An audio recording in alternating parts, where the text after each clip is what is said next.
Welcome, children of the night. I'm the Deaf Huminator. And I'm Booster Corp.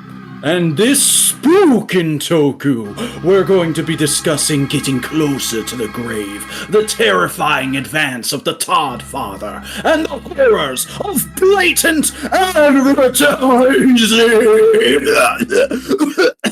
But before all that, Buster, how you doing this week? Been a mixed week, not gonna lie. But hey, I've been playing games, reading comics. We doing things. Honestly, I kept trying to start stronger, but I haven't made much headway. Oh boy. I'm trying to start like getting deeper into stronger, but like taking a bit. It just anytime it's like I either have to watch something for the show first or just something comes up, you know? Yeah, that's kind of how I've been with Agito this last month, though I really want to make an effort to finish it over November. Yeah.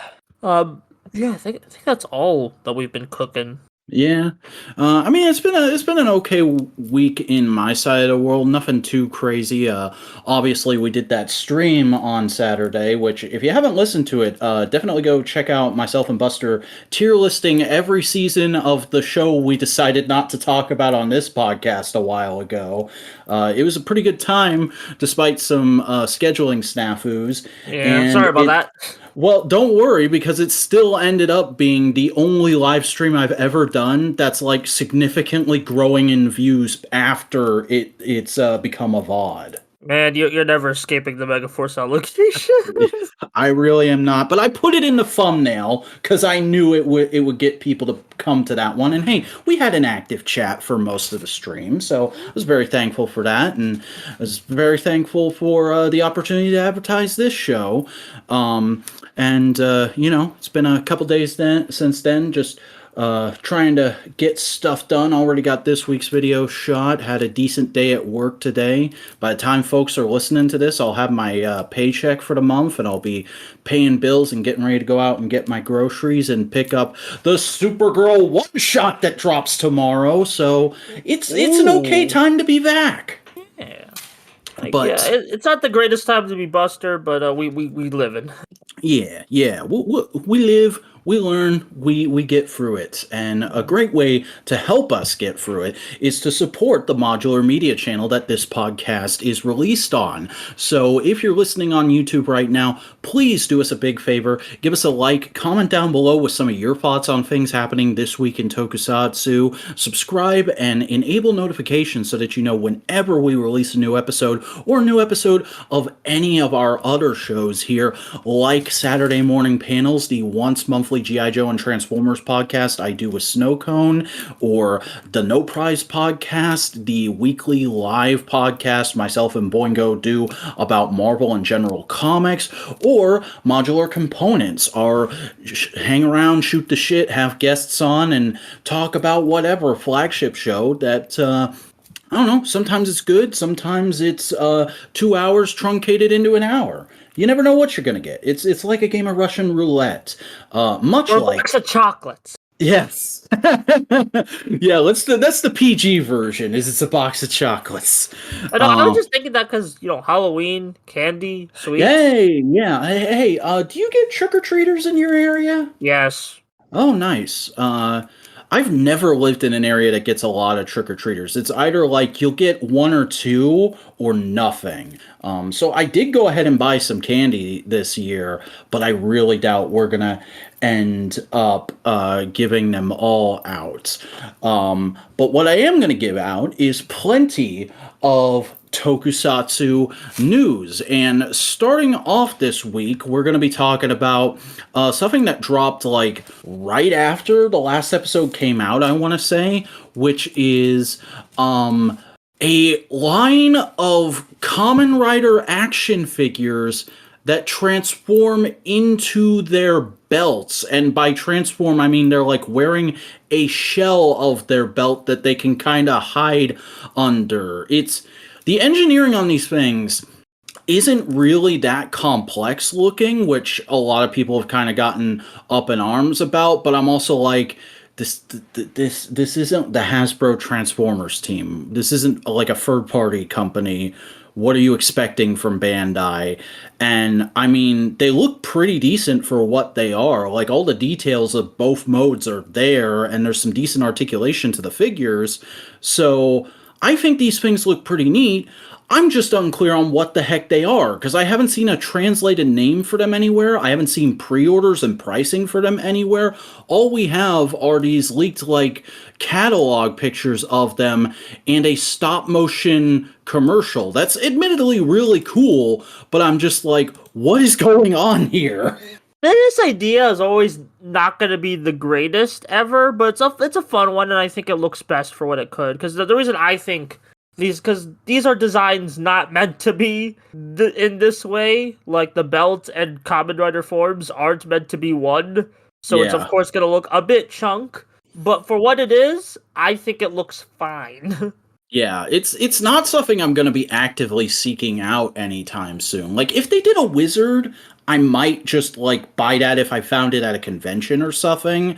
But it's not a line that, like, completely appeals to me. But at the same time, I'm also looking at these going, like, if they don't have, like, a crazy high price tag, I could see this being a really good kids toy for, like, you know, the kids who can't afford the DX drivers or the really nice figures. It's like, here, you get a figure of your favorite rider plus a belt that's about the right size to be a roleplay toy. There's probably no straps included with these things, but you could easily, like, figure out a way to clip them onto your regular belt. Yeah, they're nice budget weird options for the kiddos, and I like that. And hopefully, they sell well, because I'd love to see what other riders would look with all this chunk. Yeah, I'm really interested in seeing what the pre-order information for these things is like whenever it ends up dropping.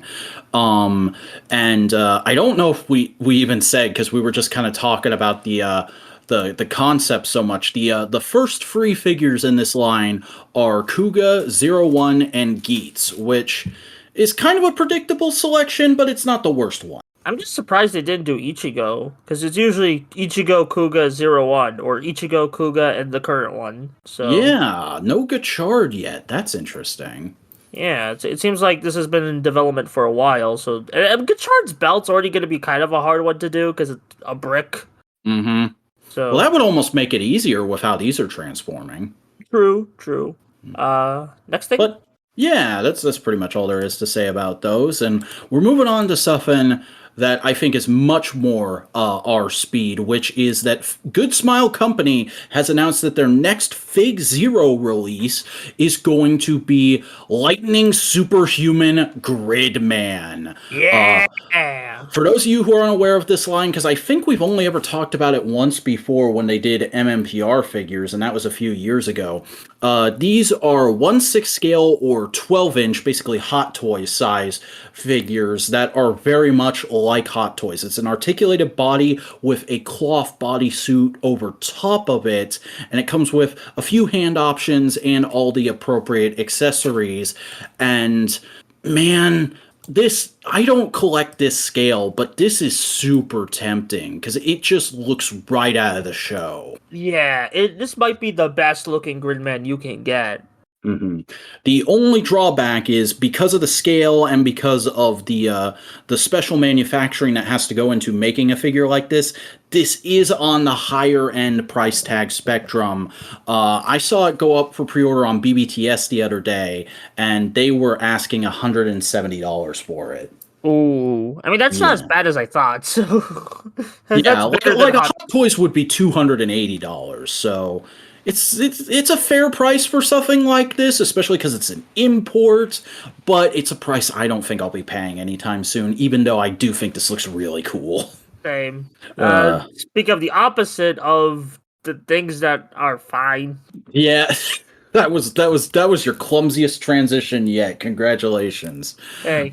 SH Figure Arts Azu got announced, presumably to go with the Arc 1 that was announced last week. I was surprised this hadn't happened sooner, like even more than Arc 1, because they already had basically all of this figure designed. They did an Izu back when Zero One was on the air, and all they really needed to do was to make to make a new hair sculpt. I don't know. It just like it feels too late, and I'm like, I'm kind of over Azu, so it's like. Yeah, I can see some completionists getting her, and I mean, she has been a more significant character in post-show content. So Yeah. there's that appeal, but she also only wore this outfit in the show, so I don't know. I mostly saw this and went, "Oh, that's cool. Can we get a Rin to go with our Fowzers now?" That would probably be more of a Tim thing. Yeah. Oh, I'm sure Tim's already making a custom of her. Yeah, true. Hey, let's get on to some kind of fun real world news, which is that two members of the main King-Ohger cast had birthdays this last week. Yuzuki Hirakawa, who plays Rita, and So Kaku, who plays Kaguragi. Notably, for those of you who don't remember, Kaguragi is the oldest member of the cast. He turned 33, whereas Yazukiri turned 22. Yeah, just birthdays. Happy birthday to them. Happy birthday to them. We don't usually do the birthday thing unless it's like a significant current actor, but I just thought that was fun to talk about, especially because it was in the same week and it was such an age disparity. But, oh well, we'll go ahead and move on to some Ultraman news, which is more spicy info drops from Taguchi-san. Wow, that's the first time I've ever done the San thing on TWIT, and I think I'm never going to do it again. Please that felt don't. really cringy. That felt so bad. I apologize. But Taguchi basically, in his weekly behind-the-scenes info dump for Blazar, said that the concept for Blazar's homeworld isn't the land of light. It's a primitive society from the human point of view, but is actually a just much more tribal civilization that's based around hunting in sort of a positive way. They hunt monsters, not people, not intelligent races. So kind of like a nice version of the Predator, which is really wild, but again, I kind of dig it. Man, I kind of miss the voice dramas now, because from Taiga, Zet, and Trigger, you'd get voice dramas that would expand on the characters. Like, if they kept doing that for Blazar, we'd get so much, like, what the hell world building for the titular character, you know? Yeah. And I do hope they put all this in the actual show somehow at some point, but it's still neat to find out. And it's still, like, from context clues, like, yeah, that makes sense. Mm-hmm. But now we're gonna get on to what is probably my favorite news item of the week. Very unexpectedly so, because I don't think anybody saw this coming, and it's a company that I tend to slag off on our other shows, not more often than not, I'm trying to say. But McFarlane Toys announced that they have the license to make Pacific Rim figures, and they're starting with their Page Punchers line, which, for those of you who aren't aware, Page Punchers is essentially a toy line where you get a tiny, like, 4-inch tall, 5-point articulated figure of a character packed in with a comic book that character appears in, and it's usually a comic that has actually been published. They're not making original comics for these. Like, they have a DC line that's like, here's a key issue of Superman in recent years with a little Superman figure, and they're doing this with Pacific Rim by releasing the Pacific Rim Aftermath and Tales from the Drift comics. I haven't read any of those. I can't speak to the quality of them, but I think this is a really neat way to do Pacific Rim figures, because they're not just packing in little 5 POA Jaegers and Kaijus. You're also getting destructible scale buildings and tiny little tanks and planes, essentially making it a playset in a box, and I kind of love that. That's pretty neat. I just like everything else about Page Punchers has just worn me down, where I'm like, I guess. Yeah. It's fair, like, Page Punchers has not been the best line for me as a DC fan, But like, as somebody who made a video just a few weeks ago where I was like, Pacific Rim hasn't really had a toy line that I feel for me, this comes out of nowhere, and I'm kind of like, this is kind of the right way to do Pacific Rim toys, because you can play around with them. You can do little like kaiju diorama stuff, and that sounds fun to me. I might pick a few of these up. Yeah. Well, we'll see, depending on like the reviews. I think I see. Fair enough. But moving right along, we also have some announcements from our favorite little group on the internet. Team Rider USA has announced they'll be doing stateside releases for the CSM FiZ Edge and the CSM Genesis driver. Moving on, yeah, exactly. we got the teaser trailer for the Kamen Rider Gotchard X Geats winter movie, which is freaking adorable because it's essentially the standard teaser trailer you get that only has like one or two actual shots from the movie, but they made a joke out of it by having Hopper 1 and a Chemmy based on Kamen Rider Geats like blocking all the footage and fighting each other, and it's just friggin' adorable. Yeah, it's more of the, like, they're really leaning into the comedy aspect of this movie, and I'm down. Yeah. I mean, notably, there does seem to actually be physical props for Chemmy based on the main Geats riders that'll probably play a significant role in the movie. But right now, I'm just here for whatever the name of Geats' Chemmy is. I'm assuming it's Con something. Yeah, because it says Con. Yeah. Mm-hmm. Also, a lot of people have been theorizing that that Chemmy is voiced by a VTuber who is a big Kamen Rider fan. If it is, that's cool. If it isn't, honestly, I don't care. I think it's cute anyway. Yeah, apparently they're doing like a poll quiz saying who's voicing the Geats, like a little like trivia, like can you guess who's voicing the Geats Chemmy? And like that VTuber was on that, so so that's why people are speculating. I don't know. I don't follow as many VTubers as I should. Yeah, the only VTubers I follow are Boingo, his friends, and occasionally I'll check in on whatever Iron Mouse is doing. But that's really it. I just follow Boingo and his friends. Yeah, and I only really hear about what Boingo's friends are doing through Boingo. Also, they announced charms for the Geats Chemmys, and I like and the you can buffalo one. Yeah, you can get a better look at the designs. They're pretty cute. But I would much prefer plushies, and I'm sure they've got those in production already. Speaking of production, ooh, yeah, we got a teaser trailer for the Godzilla Fest Operation Jet Jaguar short film that is going to be coming out on in November 3rd. Godzilla Day. It's right here in the tweet. It's fucking Godzilla Day. We did this last year, and I forgot it.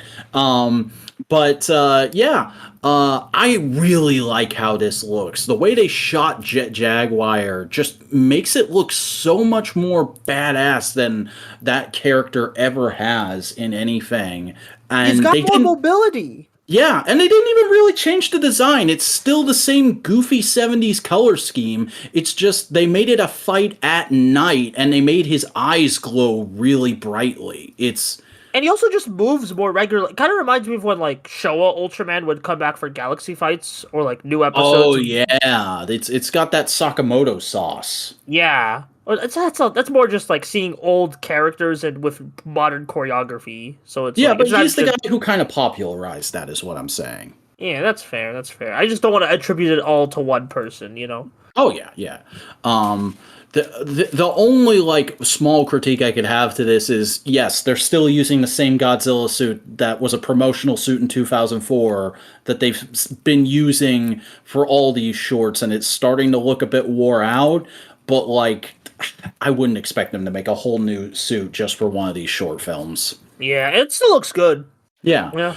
So, very much looking forward to checking this and the Megalon short film out when they drop in just a few days. Yeah. Oh, God, I might have to do a Godzilla video soon. Yeah. Oh, man, it is a good year for Godzilla, because we got these two short films coming out. We got -1 in December, and I forget when exactly it's coming out, but they're doing that Apple TV show based in the Legendary universe that we can't talk about because of the strikes. But still, a lot of Godzilla content all of a sudden at the end of the year. Love it. Yeah. Speaking of loving things, Ultraman Mebius. Yeah, they announced a re-release of the Ultra Replica Mebius brace. I think is what it's called. It's meant to resemble how it looks when he became an Ultra Brother. Yeah, because if you don't know, Mebius is one of the first anniversary seasons of a modern tokusatsu show. Yeah.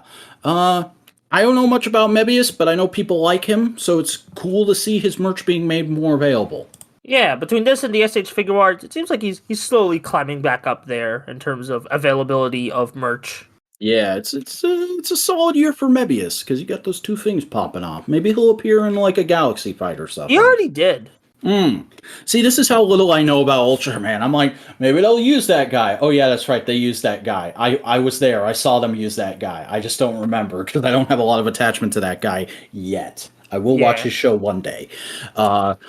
But unfortunately, we have to end the news on a bit of a sour note this week because it just dropped today as of recording this. I mean, it happened over the weekend, but it made its way into the Western fandom today that Junya Ikeda, better known as Ikari Gai Gokai Silver, was arrested for special fraud. Now, if you don't know what exactly that is, it is a very technical legal term that I wasn't even really able to find a clear definition of doing some quick Googling before the show. But what I was able to find is apparently what he is accused of doing is conspiring with another person to pretend to be a police officer and try and convince somebody else to surrender their ATM card to him for the purpose of stealing all their money. It's unclear from what I've been able to find if he was actually successful in doing this, but given that he was arrested, probably was. And if I'm being honest, looking at what's been happening with this guy recently, it's not terribly surprising that he would get desperate and do something like this because he hasn't been working a lot recently, and he recently announced he was going through depression. I saw some people saying that, like, oh, maybe he got depressed because he realized this was going to happen and his career was going to happen. I'm not going to name names, but I am just going to use my platform right now to say, fuck you. That's a very rude accusation to make, even in a situation like this. I always err on the side of giving people the benefit of the doubt. It's true this is a horrible thing for someone to have done, but we don't know where he was coming from or what he was going through beyond just like basic facts that we can observe as Westerners, half the world away. It sucks that his agency also decided to just flat out cancel his contract as a result of this, and it looks like he's probably not going to be able to do much of anything until he gets this either cleared up or gets out of prison, if he ends up going to prison, because he's not been convicted yet. But it is a really sucky situation, and it really blindsided me and hit me like a Mack truck getting out of work today, because I don't look at social media too much at work anymore. And so I got home and checked the news for the show and saw this, and I gotta admit, it kind of took the wind out of my sails a little bit because I'd always heard he was a nice guy from the little behind-the-scenes snippets we get about Tokusatsu over here, and I love Guy as a character. I'm going to continue to love Guy as a character, but my image of Junya is tainted a little bit now. Yeah, I don't got much else to say. Yeah, hopefully this all clears up and we see him in future projects and everything turns out okay at some point, but for right now, that's really all there is to say. So let's not linger on it much longer. Buster, why don't you take us on to the new releases? All right, Ultraman Blazar, episode 16, Terror from the Underground. This was a pretty good one, I thought. Yeah, I think it made me realize something about Blazar. I thought this was the weakest episode in a bit, but I still enjoyed it a lot. Yeah, You know? like mid Blazar is still really good compared to some other shows we've watched on this podcast. Yeah, like middle of the road Blazar, that's still like 7 to 8 out of 10. You know? I did really enjoy the comedy in this episode because it's much more like a pathotic character episode, but when the comedy pokes its head through, it is really stinking funny. Like the whole recurring bit of the characters getting yelled at by their nurse in the hospital. That was so good. Yeah, and then it's like an emotional part with Emmy like hating herself, like with that, and she has to like get over that. Which, like, it makes me interested that the second half's focusing a lot on Emmy. Makes me curious of what the final arc's gonna have. Yeah, some really interesting character insights because we not only get to see that, but we see that Gento's worst fear is the Earth Garon being destroyed, which I think is meant to be like a metaphorical thing of like his team completely failing and either dying or being disbanded. Yeah, because like it's more other characters have closer bonds with Earth Garon. But like, you know, that still symbolizes like their pride and joy, the team's pride and joy, Earth Garon. Yeah. Speaking of which, Earth Garon becomes a character this episode. Yeah, they give it a little AI voice. It's not actually an AI voice. It's like it's in universe. It's an AI voice actor. I hired a voice actor to voice an AI. Yeah, I hate that I have to say that now. And in both dubs, it was like the voice actor was doing like a Tumblr sexy man voice. I didn't even notice that. Now I can't unhear it. I saw people complaining about it, and I was like, I don't know. I kind of like the contrast of this big goofy dinosaur robot talking all smooth. Yeah, that's good. That's good. Especially because they literally steal a joke from Doctor Who of being like, you can call me this pet name. What? Why would I call you that? Because that's what the guy who usually drives me calls me when we're alone. God, yeah, pretty funny episode. Good action. Like it seems like it's gonna work better when I have the full context of Blazar because of what they're setting up with Emmy. So, yeah. Gotchard time? Sure. Oh wait, before Blazar ends, we're not gonna cover next week because it's another recap. And it's entirely just a recap. We're not getting any any little. There story might hints? be little story hints, but I'll just let you know later. Okay. So. Cool. Yeah. Anyway, Kamen Rider Gotchard, episode 9. Dash off to Kyoto. It's a school field trip. This was adorable. Visit Scenic Kyoto. We've got this thing. And this fucking thing. And this other thing. It was a cool characters. It was still cool to see the character. We barely see we haven't seen other locations in Kamen Rider in a bit. So it's like that's true, but like this whole episode, especially with how blatantly it just kind of takes a break sometimes to go like, look, it's this landmark. I was like, am I watching a goddamn tourism ad right now? I know I am, but like seriously, I feel like I'm back in like. Do you remember in the late 2000s when there was like that Visit California ad that used to play on all the kids' channels a couple times a day that had like all those celebrities in it? I think the better comparison is those episodes of ABC sitcoms where they go to Disney World. Oh, yeah.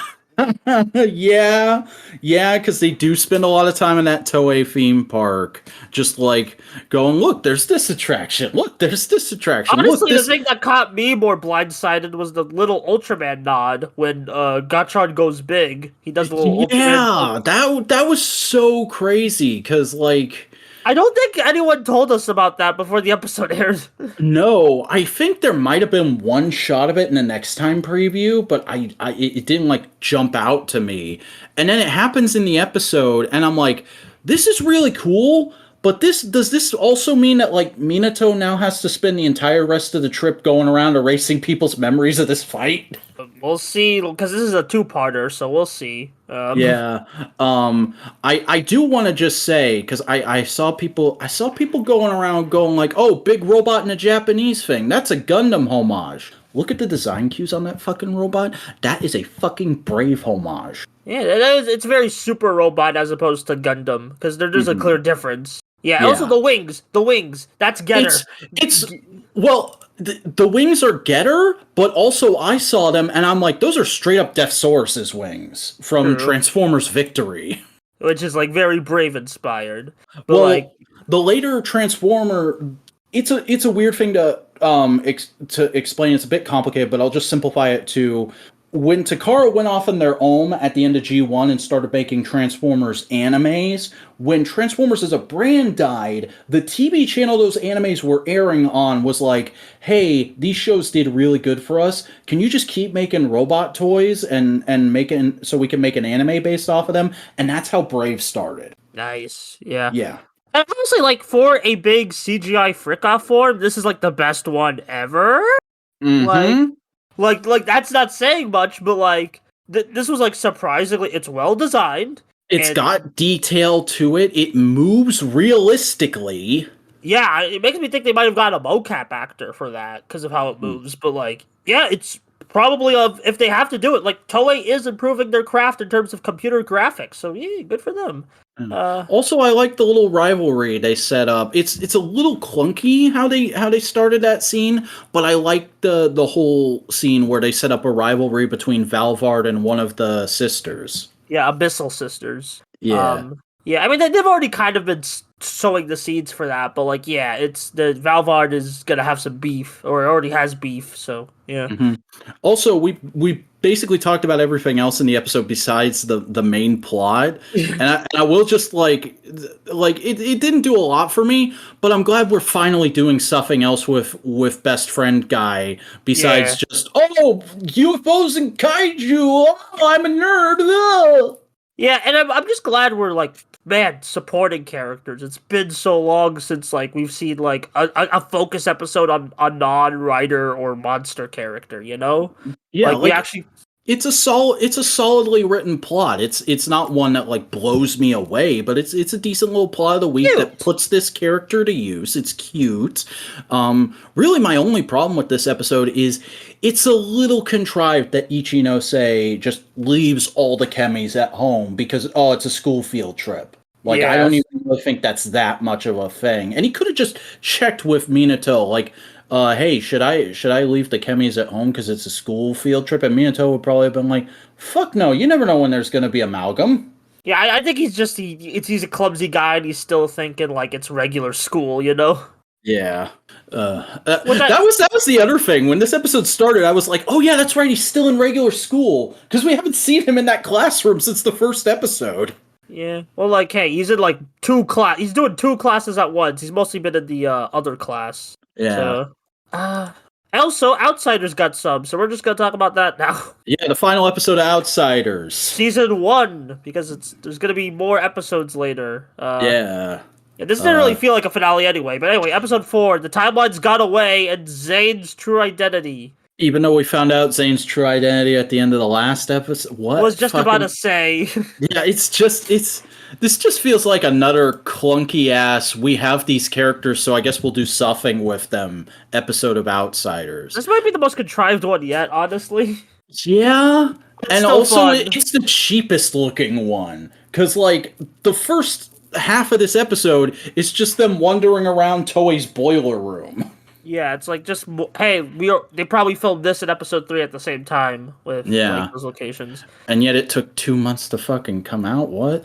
And yeah, they're spacing it out. Oh yeah, I'm sure they shot all of this in like a month, and we're like, all right, this is a year's worth of content. And like, here's the thing: there's fun character moments. I was a little annoyed with how flanderized Brain is, but like flanderized and Geo. Yeah, that's the thing, is like, whenever I see it, I get annoyed by it, but then it's like, they've been doing it for so long, this is basically his character now, so whatever. Yeah. The only, and like, at first I was annoyed that they have Tachibana do a heel turn, but then I'm like, wait, that's his whole character, is constantly being like, no, I'm a good guy, no, I'm a bad guy, no, I'm a good guy, no, I'm a bad guy. That's perfectly in character for him. My only thing is just like, this is the final episode of this plot, and then after the credits, they have a voiceover from Dan Kuruto's actor being like, hey, wasn't I supposed to be the main character of this? I guess I'll come back in Outsiders Season 2! And I'm like, oh yeah, That's right. You did start this. That was so fucking long ago. This plot has been so convoluted. I completely forgot about that. You know what this should have been? I realized A movie? a movie, or like, what if instead of just having it be a bunch of random fights and like playing around with lore stuff that hasn't been touched in a bunch of years, what if they actually like had a straight point A to point B plot of one of the CEOs of the various companies? Like, you could have it be Nico, you could have it be Dan, or what's Fowzer's real name? Yeah, I forgot. I was about to say Tim. Okay, you can have Tim show up, and Tim's like, "Hey, I heard a rumor that Foundation X is trying to create this new all-powerful Kamen Rider that will destroy all the other Kamen Riders, Kamen Rider Zane. So I'm gonna put together a team of all the His name is Guy. yeah, guys, like, I'm gonna put together a team of all the most despicable bastard Kamen Riders who are completely disposable, and we're gonna go and we're gonna stop Foundation X and defeat Kamen Rider Zane." And you could just make Kamen Rider Outsiders be the Kamen Rider equivalent of the Suicide Squad. I think that's only what they're trying to do, but like, you know. Yeah, but you could just make it so much more direct and streamlined to that, and just leave all this other bullshit open for actual like character development and stuff, which I think they're trying to do, but it gets so twisted and knotted that it's like I don't even remember what I watched after it. Like when Garen transforms into King form, I was like, "Oh yeah, that." Wow, they didn't really lead up to that at all. Okay. Yeah, I guess we could. I want to talk about because I'm a big Blade. Blade's one of my top 5 seasons. Oh yeah. Okay. I will admit I did pog out when he did the Royal Flush. Like the Zane did the Royal Flush because Blade King form is one of my favorites. But then I find it funny how like he just leaves the cards on the floor and then Garen's like mine, and then that's how he gets his King form. That's just so funny. Yeah, it's I don't know. I feel like this show could have been way better if they had just like stripped out a lot of the meandering stuff that has made up the bulk of this show, and the constant like, oh, we're gonna take this side character and give them their equivalent of the final form. Like, as cool as that has been, I really feel like you could have made it a lot more interesting if you had just made it more of a focused story with a point A and a point B and not much else. But who knows? Maybe season 2 will be better. At least we'll get new footage of that actor making a fool of himself, and that's always fun. Wait, Juga or Kuruto? Kuruto. Kuruto, yeah. Why did you say that actor? That could be the law of actors. A lot of actors are comedic in this show. I thought I had talked enough about that advertisement for season 2 that it would just be clear if I just said that actor. Yeah, I was trying to go for shorthand, but instead we've been talking about this for like 2 minutes now. Anyway, King-Ohger? Sure. 35. Don't cry, Slackjaw Tanuki. This wasn't as terrible as last week's, but I still didn't love this episode.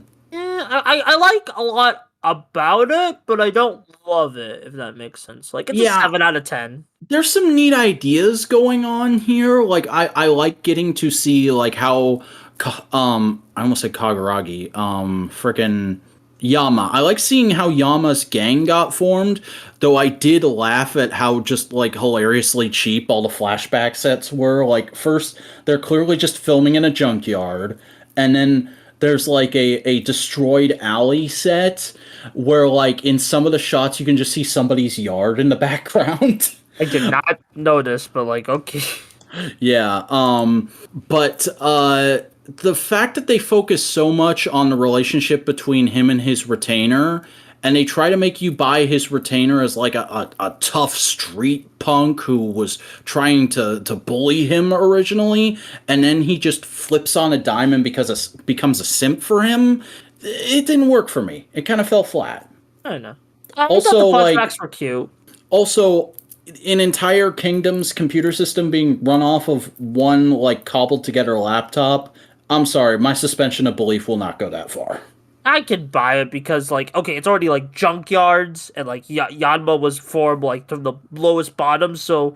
Of course, yeah, but you'd think he'd like be smart enough to like spread it out between multiple systems once it became like a whole kingdom. I guess, but like it's more sentimental value to him is my like story. That's true, but I'm just saying a smart city planner would invest in redundancies. I guess. I kind of I like how they're already freeing kingdoms this quick. Like They because didn't free it. no, not this one, but like in the background, like Oh yeah, that's right. Fucking, they call Rita and Himeno at the beginning, and they were like, "Hey, can you help with this?" And they're like, "We just finished freeing our kingdoms. Now we have to fix all of our shit. Bye." yeah, which honestly I think works better for like those two, but for this story they're telling, I think this is quite interesting. Where it's like, nah, the kingdom's like all corrupt. It's all like freaking it's war zone at the end of this episode. But like, hey, Yeah, it we looks can like something out of Escape from New York. Yeah, it's like now they gotta like freaking like throughout the rest of the show, I guess, like rebuild it. Like how Yanma had to go from like the tiniest street run to the king. So yeah, That's fair. little symbolism, dare I say. Yeah. Did Kaguragi free his kingdom? I'm a bit confused on that. I don't think he did. No, they show that like he went there and he was like, "Oh shit, everybody is looking for me for the reward. I'm just gonna go hang out with the other guys for a bit." That's so Kaguragi. Yeah. That's good. Also, hey, I was right. They still didn't explain how Recules is back. They're just like the heroes say, "Oh, did you make a deal with the cosmic horror guy?" And he's just like, fuck off." Well, I guess there's gonna be a focus episode where we focus on this new Hercules or something. Yeah, that really fucking needs to be at this rate, but we're getting a Himeno focus episode next week, which, yay, I guess, but, like, there's a lot better stuff we could be focusing on right now, and I'm saying that as the resident Himeno simp. I don't know. I feel like we kind of need to some, like, smaller, more comedic episodes to break up all this drama we've been having for the last few. So, or just blatant shipper bait, which is what that episode looks like. Well, yeah, baby, let's go. I'm not even a shipper. I just like seeing homosexual tensions between superheroes. Yeah, that, and it looks like they're going to have a scene where all the guys are like, "Hey, maybe you should marry us, and we should unite our kingdoms." And I'm like, "What?" No, I'll probably like. Yeah. That's probably the worst scene. Yeah, it looks like it's one comedic scene of all that happening really quick from the next time preview. It seems like it's primarily focused on character of the week, potentially marrying Himeno, and Rita being like, "This is mine." Yeah, good. Yeah, but overall decent week for Toku, I'd say. Yeah, it's not terrible. A couple solid episodes, couple meh episodes, but we've had worse. Yeah, we've had way worse. All right, old stuff and toys. We did buy any toys, but we both watched a Garo special. Have you watched this one before? Yeah, I've watched everything up through Makai Senki. I still need to watch Flower of Makai and the Zero spin-offs, but I've watched pretty much everything from the Koga timeline at this point. And this is the second installment in the Koga timeline. This was a TV special that they actually aired as 4 episodes originally. I believe this came out like 3 or 4 months after the original show. Yeah, I checked. Actually. End of 2006. So that it was in like the same filming block even, and that's why they're able to get so many people back, and that's also why after this there was no Garo content for like 4 or 5 years until Red Requiem happened. Yeah, this is basically from what I can gather, like the way Beast. It's called Beast of the Demon Knight. This is basically the summer tie-in movie that never was. Yeah, it's also kind of like a coda for the series as a whole, because it features a lot of callbacks. It touches on some elements they either hinted at or weren't able to get to in the original show, and it also fixes probably the original show's biggest mistake, in my opinion, which is killing off Jabby, or Jabby, however you want to pronounce it. Jabby was in the original show?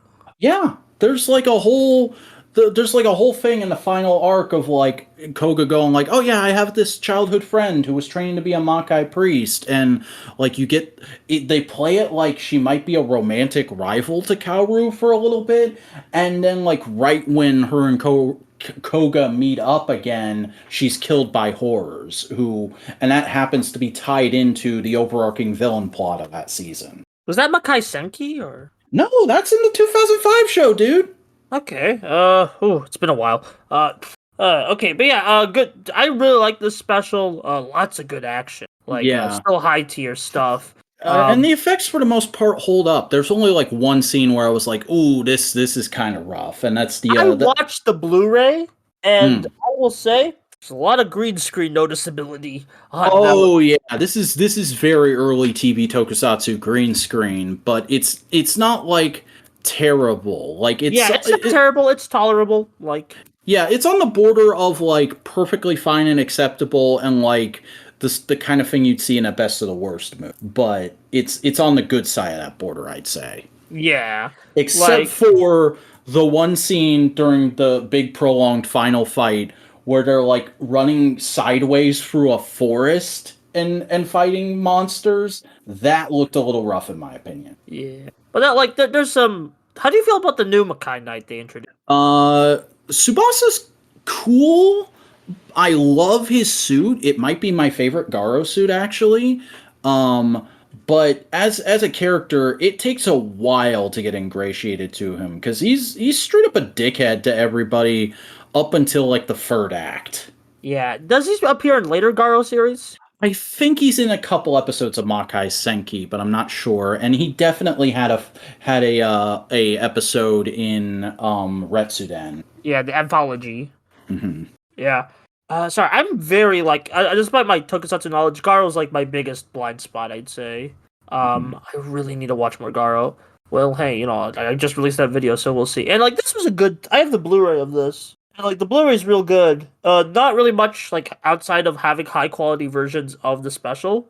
It's not really much like to it, and it's nice that it was in widescreen because the original show was in 4:3.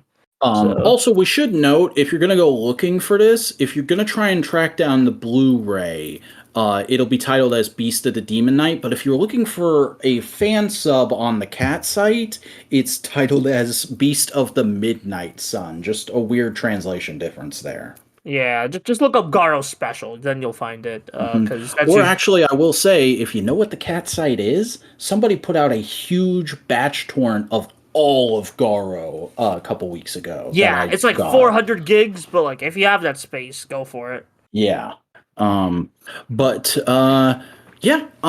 really like this. I especially enjoyed that they like chose to actually delve into who Koga's mom is, because so much of the show, the original series, is about Koga's generational trauma with who his dad was, and like they never say anything about his mom and that.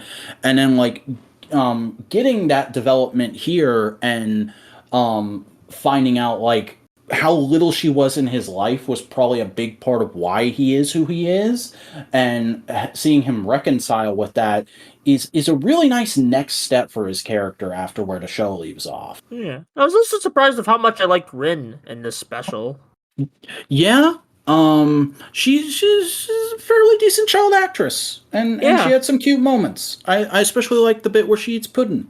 I like the emotional bit where she just lets it all out, just like crying. Yeah.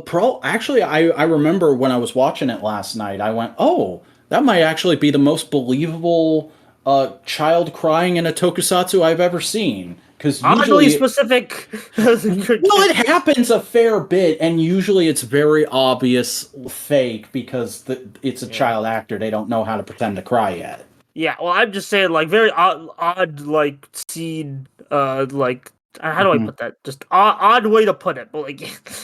Also, I like the sister relationship that blossoms between her and Jabby after they get Jabby back from the special tree. Yeah, and Zero was pretty cool here, too. Yeah, nobody's got a bigger hog than Zero, dude. Yeah. And also his little, I know you're tweeting about the Bluesky about this, like, last night, the little Vespa he has.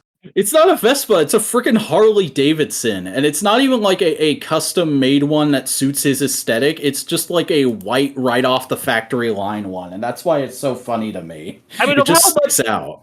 Of how much of a bum Ray is, I could buy he would ride that. Yeah, he probably just walked into a dealership and was like, what's the cheapest thing you got that's not going to be a lemon? Yeah. I enjoyed that. By the way, just to circle back real quick, when they got to the Makai tree, did you have the same reaction I had upon this viewing where I was like, oh no, it's the special tree from Monument Mythos? No, I already forgot about Monument Mythos, which Oh my god, we literally it won't have come out by the time this comes out, but we recorded AF 3 nights ago and Buster forgot the topic. I forgot our conversation more like I remember bits of the show, but like I forgot the conversation we had until you brought it up. That's fair. Also the fight inside the Makai tree, probably my favorite fight in the special. Yeah, is it the one with all the white? Yeah, and he gets the huge fucking Buster sword and then he surfs on it. Yeah, that's badass. That was literally like the only moment in the special. There's a lot of awesome moments in the special, but when he grows the Buster sword like 3 times its side and then rides it like a surfboard, I literally did like the yeah, let's go. That's what I'm talking about. Yeah, baby. Yeah. How'd you feel about the villain in this? I was really surprised they got the licensing for Raiden from Mortal Kombat. Oh yeah, they technically he does got Raiden vibes. I just think it looks cool. That's my most of from our Garo villains. They look cool. That's about all my opinions on them. Yeah, that's kind of the only opinion you can have until you get to Jinga, honestly. They look cool and they serve the plot. They're not that interesting of characters. Yeah, honestly, I preferred the design of his grunts more so than him and his lieutenant guy. The grunts were really simple and creepy. Yeah, the goons have some great designs. I think that's all we can really talk about. Yeah, you can buy it on Blu-ray. It's one of the only Garo Blu-rays still in stock. I still can't find Volume 1 of the first show. Mm-hmm. But yeah, no, it's really good. It's worth checking out if you. I would say definitely watch the first series before you watch this, because a lot of the plot of this is informed by stuff that happens in the first series. But if you've already seen it, this is a really enjoyable little 2-hour romp in the Garo universe. Yeah, and I'd recommend it if you've watched the first series, of course, because I was looking at Letterboxd when I was logging this, and there are people watching this be like, well, I haven't seen the first show, and I'm like, you're doing it wrong. I can't imagine watching this and having a good reaction if you haven't seen the first show, because literally nothing is explained. You get the most bare idea of what the world and the characters are before shit gets going. Yeah. And even then, there's parts of things in the original show that aren't even used here. They never bring up the time limit. Yeah, it's it's a tie-in movie. Again, you gotta know what it is before you head into it, or you just gotta be willing to accept you're not gonna understand everything. Yeah. Watching this is like watching a Naruto movie before you've seen anything else Naruto. Yeah, I was gonna make that a comparison. Yeah. All right. Well, I guess that's all there is to say. So let's start wrapping up. Buster, why don't you tell the folks where they can find you out there on the internet? Hi, I'm Buster Corp. I do too many videos on my YouTube channel. By the time this comes out, my Kamen Rider Amazon video will have come out, and that will be fun. I hope you like it. I'm burping a lot right now. Okay. I also did a Garo video, which I wrote a month ago, even though it came out 3 days ago. So that's probably why I forgot that Jami was in the original show. I also have videos on Cindy Moon's comic run, and also tons of other things. I watched that one. It was good. Thank you. Yeah, got lots of cool stuff cooking and already out. So go watch it. Also on social media, but I'm not going to tell you which one. Hey, I'm the Vacuuminator. I make content on tokusatsu and other things out there on the internet. You can find me at youtube.com/@thevacuuminator. Definitely go there and check it out this week, because just a couple of days ago, myself and Buster spent 2 hours ranking every season of Power Rangers. And if you listen to this show, I know you want to hear our opinions on Power Rangers. So go check that out. Go check me out on social media. I got a Bluesky. I got a Tumblr. You can find them. Links are in the video description. But for the most part, that's everything that happened this spook in Tokusatsu. We'll see you next time for whatever happens next fright in Tokusatsu.